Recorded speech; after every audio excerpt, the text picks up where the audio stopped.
واصف علی واصف رحمۃ اللہ سے ایک شخص نے پوچھا کہ مجھے کیسے پتہ چلے گا کہ اللہ مجھ سے کتنا راضی ہے؟ انہوں نے جواب دیا کہ جتنا تم اللہ سے راضی ہو اتنا اللہ تم سے راضی ہے. خود سے پوچھو کہ کہیں تم نے اللہ سے گلے تو نہیں شروع کر دیے؟ پہلے تھوڑا انعام ہوئے ہیں اللہ کے آپ کے اوپر. ہمارا سب سے بڑا مسئلہ یہ ہے کہ ہم کمپیریزن کر رہے ہیں. Comparison is a colour of joy. ہم جب تک کمپیریزن نہیں چھوڑیں گے ہم نے موجود ہمیں پہ راضی رہنا. بلکہ نفس مطمئنہ کے متعلق ان سے کویشچن ہوا نا کہ یہ کیسے اچیو کی جا سکتی ہے, یہ ہے کیا؟ تو انہوں نے ایگزامپل دی کہ مثال کے طور پہ اللہ تعالیٰ آپ کو 2 دن کے لیے آپ کی زندگی کا کنٹرول دے اور 2 دن بعد وہ کنٹرول واپس لے اور آپ سے پوچھے کہ کیا کیا بدلا, اور آپ بولو کہ یا اللہ آپ سے بہتر میری زندگی کون چلا سکتا ہے, جوں کی تو واپس لوٹا دی. تو یہ نفس مطمئنہ ہے. اور یہ اگر ہم سمجھ جائیں نا کہ اللہ تعالیٰ ہمیں جس مشکل سے گزار رہا ہے, نہیں آتی کوئی پریشانی اس وقت تک جب تک وہ بڑی پریشانی کو ٹالنے نہ آئی ہو. ایمان وسوسے کی نفی کرتا ہے.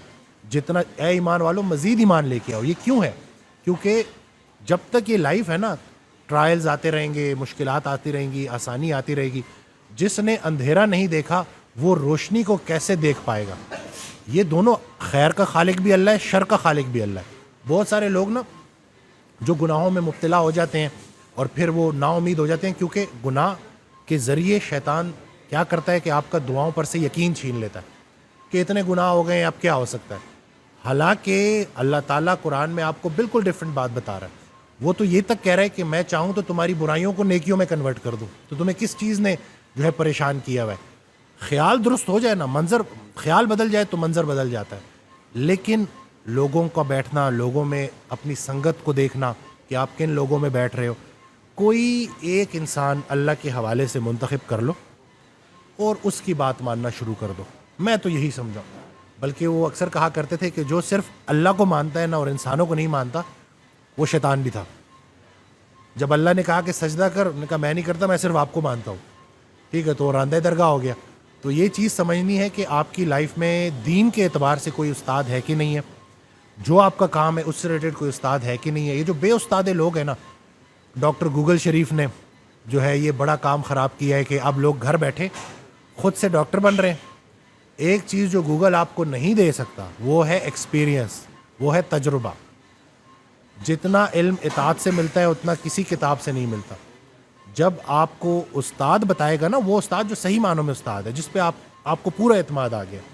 ابھی آتے ہوئے میں آڈیو سن رہا تھا تو حضرت ارشاد فرماتے ہیں کہ رسول اللہ صلی اللہ علیہ وسلم نے جب یہ کہا نا کہ میں اللہ کا بھیجا ہوا میسنجر ہوں اور اللہ ہے, تو آس پاس کے جو قریبی تھے جنہوں نے فوراً ایمان لایا, انہوں نے کہا کہ آپ نے کبھی سچ کے علاوہ کوئی بات کی نہیں, آپ نے کہہ دیا ہے تو ہے. تو آپ کے ارد گرد اگر کوئی استاد ایسا ہے کہ جس پہ آپ کو اعتماد ہے, کیونکہ اللہ تعالیٰ قیامت والے دن ہم سے پوچھے گا کہ کیا تمہارے پاس میرا کوئی بندہ میرا میسج لے کے نہیں آیا تھا, یعنی کہ اللہ کے بندے آج بھی موجود ہیں. تو آپ کوئی ایک بندہ سلیکٹ کریں اور اس کے بعد اطاعت کرنی شروع کر دیں, زندگی میں بڑی آسانی آ جائے گی. میرے مطابق تو یہی ہے کہ کوئی ایک ڈاکٹر کے پاس جب آپ جاتے ہیں تو آپ جب ڈاکٹر سے کاؤنسلنگ لے رہے ہوتے ہیں تو آپ کا اس ڈاکٹر پہ اگر یقین ہی نہیں ہے اور آپ اس کو کویشچن کر رہے ہو, اس کو شک کی نظر سے دیکھ رہے ہو, آپ کو کیا فائدہ ہوگا؟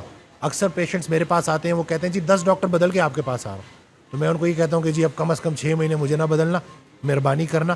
یقین کے ساتھ اگر یہ سفر شروع کرنا ہے تو کرو, نہیں تو اپنا بھی ٹائم ضائع کرو اور میرا بھی ٹائم ضائع نہ کرو, کیونکہ یقین کے بغیر کچھ بھی نہیں ہو سکتا. تو یہ تھوڑی سی چیزیں لوگوں کو پتہ چلیں, لوگ اس کے اوپر عمل کریں تو زندگی میں آسانی آ جائے گی.